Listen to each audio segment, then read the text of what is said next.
قانونی ماہرین کے مطابق پاکستان میں کسی سیاسی جماعت پر پابندی آئین کے آرٹیکل 17 کے تحت لگائی جا سکتی ہے۔ اس کے لیے وفاقی کابینہ کی منظوری کے بعد 15 دن کے اندر سپریم کورٹ میں ریفرنس دائر کرنا ہوتا ہے۔ اگر عدالت کو ثبوت کافی لگیں تو وہ الیکشن کمیشن کو جماعت تحلیل کرنے کا حکم دے سکتی ہے۔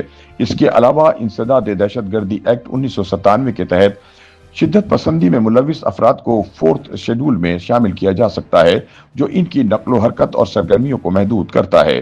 یہ پہلا موقع نہیں کہ ٹی ایل پی پر پابندی کی بات ہو رہی ہے۔ 2021 میں عمران خان حکومت نے بھی جماعت کو کالعدم قرار دیا تھا، لیکن چند ماہ بعد ایک معاہدے کے تحت پابندی ختم کر دی گئی تھی۔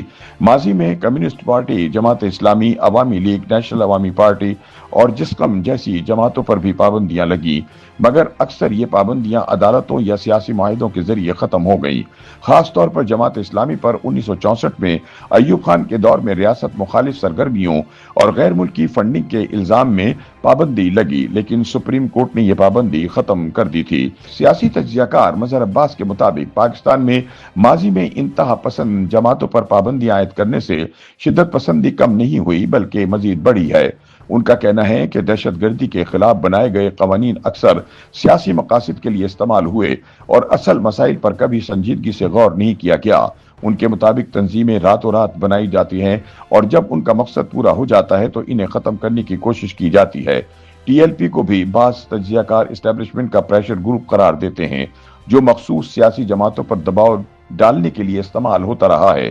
سیاسی مبصرین کا کہنا ہے کہ موجودہ حکومت، جسے ہائیبرڈ نظام کا حصہ قرار دیا جاتا ہے، اگر واقعی ٹی ایل پی کو کالعدم قرار دلوانے میں کامیاب ہو جاتی ہے تو یہ اسٹیبلشمنٹ کے ماضی کے کردار سے ایک واضح انحراف ہوگا۔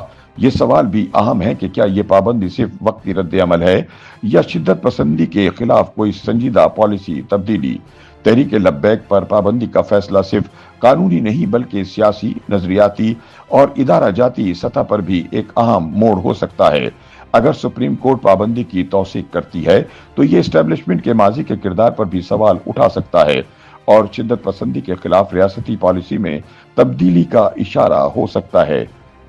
YouTube پر گوگلی نیوز دیکھنے کے لیے youtube.com کی سرچ بار میں googly news T V type کریں۔ گوگلی نیوز کے پیج پر سرخ رنگ کے سبسکرپشن والے بٹن پر کلک کرنا نہ بھولیے۔ YouTube پیج پر اپلوڈ ہونے والی ویڈیوز سے باخبر رہنے کے لیے بیل آئیکن پر کلک کیجیے۔ آپ کو ہر نئی ویڈیو کے بارے میں نوٹیفیکیشن موصول ہو جائے گا۔